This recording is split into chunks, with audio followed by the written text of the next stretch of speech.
martiqaadka madaxweynuhu noo fidiyey runtii waanu ku mahadsanyahay waxaan u rajaynayaa shirkana guul iyo isfaham sida la sheegay oo saaxiibada igu horeeyay sheegeen Soomaaliya dhibaatooyin badan ay ku jirtaa dhibaatooyinkaas oo kuwa dawladdiidka ay maalin walba ay dadka qarxinayaan ayaguna ay ishaligayaan dadkuna ay haligayaan marka kuwa ayagana ishaligayo annagana nahaligayo oo nafidnay oo dhibaateeyay inaan meel looga soo wada jeesto oo waxaan u rajaynayaa shirkan inay ka soo baxdo wax kuwa ayaga lagu cirib tiro ee ummadda Soomaaliyeed ay u aaydo inuu ka soo baxo shirkan u rajaynaa dadka Soomaaliyeed waa la dhibaatooyay oo magaalo u gudbi karto ma jirto degmo u gudbi karto ma jirto tuulo u gudbi karto ma jirto gaar ahaan aniga koonfur galbeed gobolka aniga aan ka imid saas darteed waxaan rajaynaa ummaddaas waxay naga sugaysaa in jidadkana loo furo ay isku socdaan oo sida bani aadamka ku noolaan jiray ay ku noolaadaan ay naga sugayaan taas annagana waxaan ka sugaynaa dawladda Soomaaliyeed iyo caalamka ee kaashanayso oo annagana aan garbaheeda nahay in arrinka laga fikra oo kaas noqdo ummaddan cidii maanta ay aadayso Baydhabo inay diyaarad raacdo iyadoo jidkaan arkaysan mari karin runtii waxaan u aragnaa wax nasiib darro sanooyin badan aan lagu jiraa arrinta ayada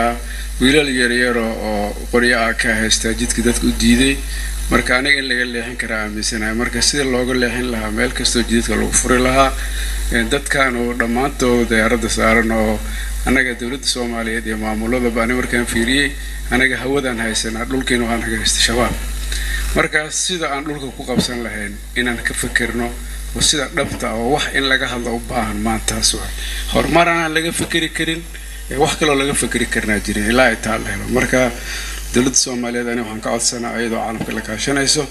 annagana aan ballan qaadayno garbeedanahay inuu shirkan u noqdo shirkii arrinta ayada ka soo bixi lahayd dadka Soomaaliyeed waa shaqaysan laayeen anaga dadkayga beeraley iyo xoololey waay beerihii waa la tacbi laayahay xoolihii waa la tacbi waa la dhaqan laayahay waxa loo soo dhigtay ilmahoodii kii 9 sano jir in laga qaado hadda magaalooyinka hadda anaga aan joogno dad badan oo waxa arkaysa ilmihii la soo qaxay marka dadka Soomaaliyeed shalay waa la siray diin iyo waxba loogu soo dhuuntay alxamdulillah maanta way fahmeen inaysan wax kan ay diin ahayn maalmihii dhaweyd runtii dhibaatadii dhacday aad aan ugu xunnahay intii ku dhimatay Allah u naxariiso intii ku dhaawantayna Allah caafiyo laakiin dadka Soomaaliyeed dareenkooda banaanka ay soo dhigeen awal shirarka ay ka cabsan jireen shabaabku ay ka cabsan jireen ayagoo ka cabsanayna magaalo walba inta soo baxeen ayagoo caaynahay oo leh dulli wayle ay soo baxeen marka in looga faa'iideeyo dadka arrintaas maanta taagan ayagoo dhan u diyaarsan marka aad u mahadsantihiin ana waxaan kulli dhihi lahaa madaxweynaha iskale laakiin waxaan dhihi lahaa wax walba inaan ka hormarino sidaan amniga u qaban lahayn waan mahadsantihiin salaamu calaykum